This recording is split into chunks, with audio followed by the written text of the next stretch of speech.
우리가 또 생각해 볼 것은 이제 일반 서신이 되겠는데요. 일반 서신이라고 할 때요. 그럼 언제부터 이 일반 서신이라고 불렀는가라고 했을 때, 그 초대교회 역사학자 유세비우스, 제가 말씀을 드렸었잖아요. 이 유세비우스가 일반 서신이라는 이름을 좀 처음 사용한 것으로 그렇게 되어져 있습니다. 왜 일반 서신하고 이 유세비우스가 이름을 붙였냐 하면, 바울 서신 같은 경우에는 특정한 회중들이 명확하잖아요. 뭐 골로새, 갈라디아, 에베소, 뭐 명확합니다. 하지만 이 일반 서신 같은 경우는 그렇게 특정한 회중들에게 보내진 것이 아니기 때문에 그냥 일반 서신으로 그렇게 유세비우스가 불렀다, 붙였다 라는 것이죠. 자, 먼저 우리가 히브리서 살펴보면 기록 시기는 주한 68년경이 되겠습니다. 강조점은 먼저 이 히브리서는 보시면 아시겠지만 이 편지의 형식을 따르지 않고 있습니다. 보통 이 편지의 형식은 서론에서 문안 인사를 하잖아요. 그 다음 또 성도를 위한 짤막한 기도가 있습니다. 근데 이게 히브리서에는 없어요. 그런 특징이 있습니다. 그리고 이 히브리서, 우리가 이 제목을 성경에 이름 붙여진 것을 통해서도 알 수 있듯이 이 히브리서는 유대교에 대해서 잘 알고 있는 그런 히브리 성도들, 그들에게 보내진 편지가 되겠습니다. 그래서 그들은 유대인들이 중요하게 여기는 것들을 무엇인지 잘 알고 있었어요. 이 히브리서 기자는. 그래서 이 유대인들이 중요하게 여기는 요소에 대해서 이야기를 합니다. 너희들 이런 거 중요하게 생각하지 않느냐. 그러면서도 예수의 차이점에 대해서 이야기합니다. 유대인들이 중요하게 생각하는 것들, 하지만 너희들이 중요하게 생각하는 좋은데, 근데 그것과 예수 그리스도는 차이가 있다. 너희들은 이 차이에 대해서 조금 더 알아야 될 필요가 있어. 이제 그러한 목적으로 이 히브리서를 보내게 되는 것이죠. 그래서 그 유대인들이 중요하게 생각했던 것들이 있었습니다. 그래서 이제 그것에 대해서 1장부터 10장까지 쭉 이야기를 하고 있는 거예요. 유대인들이 중요하게 생각했던 것이 1장과 2장에서는 천사가 있었습니다. 천사를 숭배하고 천사를 아주 높게 생각하고 있었어요. 또 3장과 4장에서는 유대인들은 또 누구를 가장 중요하게 생각했습니까? 모세. 그래서 모세에 대해서 이야기를 하고 있는 거죠. 또 4장부터 10장까지는 아론의 제사장직에 대해서, 아론의 제사장직에 대해서, 그 유대인들이 아주 다 중요하게 생각을 하고 있는 거잖아요. 그런데 이제 히브리서 기자가 얘기를 하는 것은 그것들보다 예수 그리스도는 더 우월한 분이야. 그것에 대해서 말합니다. 예수 그리스도가 더 우월하다. 천사보다 우월하고 모세보다 우월하고 아론의 제사장직보다도 예수는 우월한 분이고 높으신 분이다. 그렇게 얘기합니다. 너희들이 이것을 알아야 된다. 예수를 알아야 돼. 그렇게 얘기하면서 먼저 히브리서 1장 1절부터 5절까지를 보게 되면요, 먼저 결론을 내놓고 시작합니다. 거기서 뭐라고 이야기를 하고 있냐면, 하나님이 신약 시대에는 이제 아들을 통해서 말씀하시기 때문에 그렇다라는 거예요. 아들을 통해서 말씀하신다. 아들 예수 그리스도를 통해서 말씀하는 거죠. 그래서 예수가 가장 우월한 분이다. 너희들 이것을, 이 사실을 좀 알았으면 좋겠어. 그걸 알아야 돼. 그렇게 이야기를 하고 있는 거죠. 그리고 이제 히브리서 이제 마지막에서 또 이야기하고 있는 것은 경건한 성도들에게 권면하는 겁니다. 너희가 그리스도를 이제 그렇게 알았다면 그 성도들은 이제 그리스도께 복종하는 삶을 살아야 된다. 그리스도가 가장 우월한 분이고 높으신 분이다. 그리스도께 복종해야 된다. 천사를 숭배하거나 모세를 높이거나 아론의 제사장직분이나 어떠한 그런 것들을 더 우리가 우월하게 봐서는 안 되고 그리스도께만 복종하면 돼. 하나님이 그 아들을 통해서 말씀하시기 때문에 그렇다. 히브리서에서는 이제 이런 내용들에 대해서 강조를 하고 있습니다. 그 다음에 우리가 생각해 볼 것은 이제 야고보서인데요. 기록 시기는 주 약 한 40년경이 되겠고요. 야고보는 예수님의 친형제가 되겠습니다. 야고보서에서 수신자를 밝히고 있죠. 1장 1절 말씀을 보게 되면 흩어진 유대인 그리스도인들, 이 왜 흩어졌겠습니까? 박해 때문에 흩어진 거 아니겠어요? 예루살렘에서 있다가 박해 때문에 흩어지게 됐죠. 근데 어떤 바울 서신처럼 특정한 어떤 지역에 있는 사람들이 아니잖아요. 흩어진 유대인 그리스도인들에게, 그들에게 박해를 피해서 신앙을 지키기 위해서 그들이 흩어졌지만 그들에게 강조하고자 하는 것이 있었습니다. 믿음의 삶을 살아가는 것, 삶의 행위, 믿음의 삶. 근데 그것을 강조하기 위해서 이 야고보서를 기록해서 보냈는데요. 1장 25절 말씀을 보게 되면 그 믿음의 사람에 대해서 이야기합니다. 정말 예수 그리스도를 믿는 믿음이 있는 사람이 누구냐라고 했을 때 그 율법을 듣고 잊어버리는 사람이 아니라 듣고 실행하는 사람이다. 실행하는 사람. 그 사람이 참된 믿음의 사람이라고 말할 수 있는 거죠. 그래서 지금 신앙을 지키기 위해서 흩어졌지만 그럼에도 불구하고 믿음에 너희가 사람이라면 그 말씀에 실천하는 그런 삶들을 살아야 될 것에 대해서 이야기를 하고 있는 것을 볼 수 있습니다. 박해 때문에 흩어지고 삶의 터전도 다 버리고 떠나갔는데 얼마나 삶이 힘들겠습니까? 그럼에도 불구하고 이 믿음이 있다면 믿음의 삶을 살아야 될 것에 대해서 이야기를 하고 있는 것이죠. 그래서 제가 가끔 말씀을 드리지만 그렇기 때문에 우리가 이 교인은 아무나 될 수 있어도 예수를 믿는 제자들은 아무나 될 수 없다. 교회에 출입하는 거는 누구나 다 할 수 있잖아요. 근데 이렇게 믿음의 삶을 살아가는 사람들은 많지 않습니다. 근데 하나님께서는 우리에게 요구하시는 것은 항상 이 믿음의 삶, 서신서에서 계속 실천적 삶에 대해서 강조하고 있잖아요.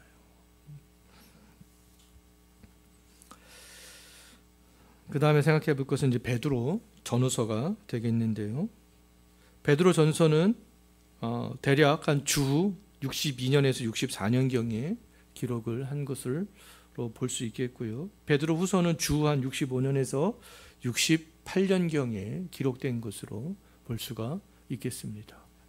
서신서들은 그냥 우리가 어떤 이 연대를 정확하게 기억하기 보다는 대략 한 40년에서 한 60년 사이에 대부분 다 이 신약 성경들이 기록이 됐구나, 그냥 그렇게 생각을 하시면 되겠습니다. 자, 베드로 전후서에서 강조하고 있는 것은 먼저 베드로 전서는요 수신자를 밝히고 있습니다. 굉장히 좀 폭넓게 밝히고 있어요. 본도, 갈라디아, 갑바도기아, 아시아, 비두니아에 흩어진 나그네들, 이들도 박해 때문에 흩어진 것이 아니겠어요? 지금으로 말하면 그 튀르키예 지역으로 다 흩어지게 되었는데 이제 그 흩어진 성도들에게 나그네의 관점으로 이야기를 하고 있는 거죠. 이 세상의 삶이 전부가 아닌 영원한 하나님의 나라를 바라보는, 이 땅에서 삶은 잠깐 나그네의 삶에 대해서 이 박해를 받고 믿음을 갖고 살아가고 있는 성도들에게 이제 편지를 보내서 이야기를 하고 있습니다.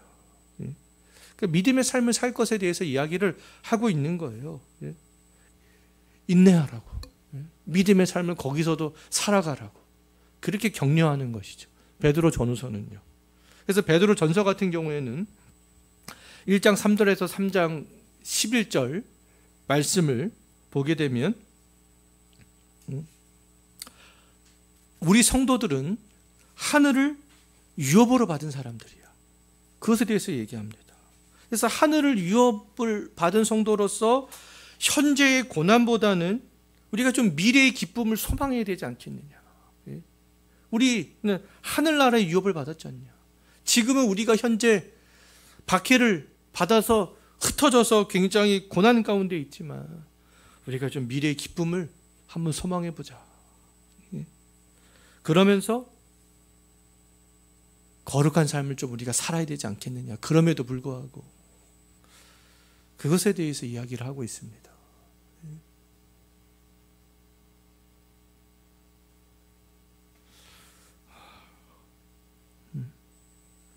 그 다음에 또 3장 12절에서 4장 19절까지는요. 우리가 복음을 믿는 것 때문에 이렇게 흩어지게 되었지만 그럼에도 불구하고 우리가 복음을 위해서 우리가 고난을 받는 그런 삶을 우리가 또 살아가야 되지 않겠느냐. 그런 것에 대해서 말씀을 하고 있습니다. 고난받을 좀 우리가 준비를 하자.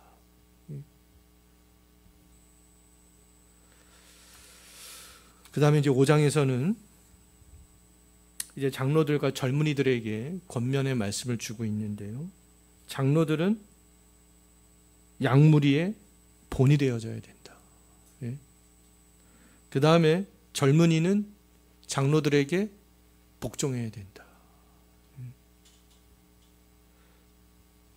근데 이런 모습들이 있어야 사실 이 교회라는 그런 공동체가 잘 거룩하게 유지가 되어져 나갈 수 있는 것이 아니겠습니까?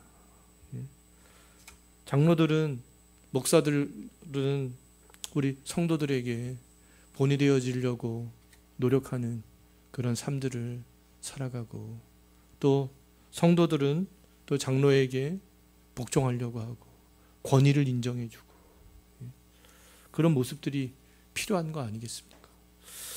그 다음에 이제 베드로 후서 같은 경우에는요, 1장 3절부터 21절 말씀을 보게 되면 예수의 복음을 우리가 좀 확신하는 그런 삶에 대해서 이야기합니다. 예수의 복음을 확신하고 거룩한 삶을 또 우리가 살아가고,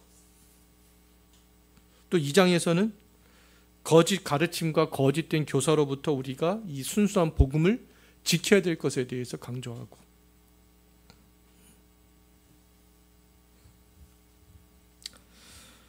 그리고 3장에서는 주의 날에 대해서 이야기하는데, 주의 날이 도둑같이 임한다. 근데 우리가 그 도둑같이 임하는 주의 날을 준비하는 삶들을 살아가야 된다. 그런 것에 대해서 강조하고 있는 것을 볼 수가 있겠습니다. 그러니까 우리의 신앙의 초점은요, 지금 우리가 계속 서신서를 통해서 살펴보는 가운데 있지만 우리의 신앙의 초점은 예수 그리스도에게 있습니다. 교회의 중심은 예수가 되어져야 되는 거잖아요. 그 다음에 예수를 믿는 사람들의 삶의 방식, 이 두 가지의 균형, 예수께 집중돼야 그리스도인다운 삶들을 살아갈 수 있게 되는 거 아니겠어요? 예수가 어떤 일을 했는지 누구인지를 알아야 그분의 합당한 삶을 살아갈 수 있는 거 아니겠습니까? 그래야 이 교회의 순수성이 유지가 될 수 있고, 교회가 세상과는 구별된 공동체가 그때야 비로소 될 수 있는 거예요.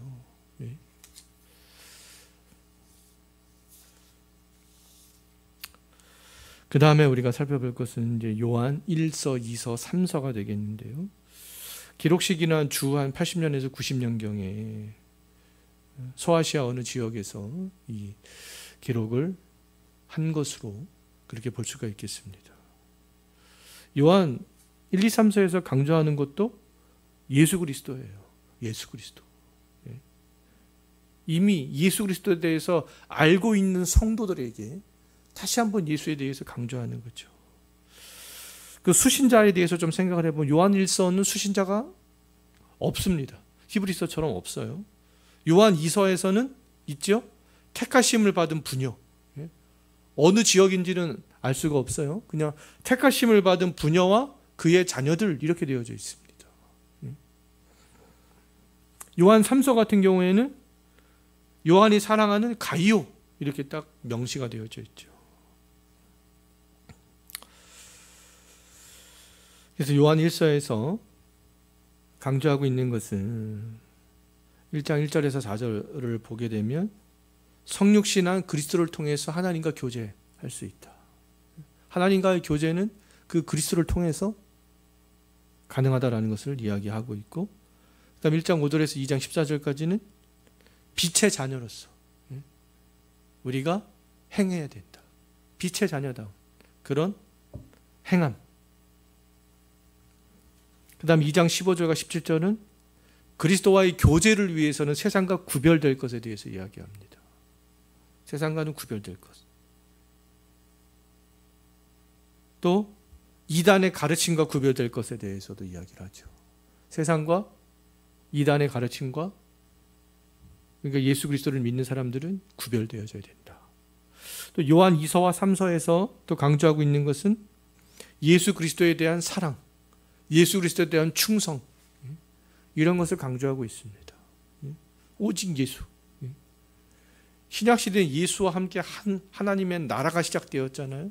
그 나라에 속한 백성다운 삶에 대해서, 그 예수를 믿고 그 나라의 백성다운 삶에 대해서 계속 서신서에서들은 계속 반복적으로 계속 강조하고 있는 거죠. 마지막으로 우리가 살펴볼 것은 이제 유다서가 되겠는데, 유다서는 한 기록 시기는 주후 한 60년대 중반경으로 좀 생각을 해볼 수 있고, 유다도 예수님의 형제가 되겠습니다. 야고보의 형제이기도 하죠. 수신자를 밝히고 있는데 포괄적으로 밝히고 있습니다. 1장 1절 말씀을 보게 되면 하나님 아버지 안에서 사랑을 얻고 예수 그리스도를 위해 지키심을 받은 자, 그냥 폭넓은 그리스도인들에 대해서 이야기를 하고 있죠. 그들에게 편지를 보내서 이야기하고자 했던 그 주요 내용 가운데 첫 번째는 사도들이 있었잖아요. 베드로와 바울 사도들이 있었습니다. 그 사도들이 이미 경고했던 배교에 대해서 이 유다도 다시 한번 경고합니다. 배교. 그러면서 이 마지막 때에 정욕대로 행하는 자들, 그들에 대해서 경계할 것. 그래서 이 마지막 때에 우리가 이 믿음 위에서 성령으로 기도하는 것에 대해서, 배교에 대해서 경고하면서 이런 말씀들을 주고 있죠. 그리고 마지막 때에 인내하는 삶을 살 것에 대해서 이야기합니다. 인내하는 삶. 하나님 사랑 안에서 우리가 하나님의 그 사랑 안에서 나를 지키고 영생에 이르도록 예수 그리스도의 우리가 긍휼을 기다리면서, 그 예수 그리스도의 그 재림하시는 그때를 기다리면서 인내하는 삶을 살아갈 것에 대해서 말씀을 하고 있습니다. 이렇게 해서 우리가 일반 서신 여기까지 살펴봤습니다.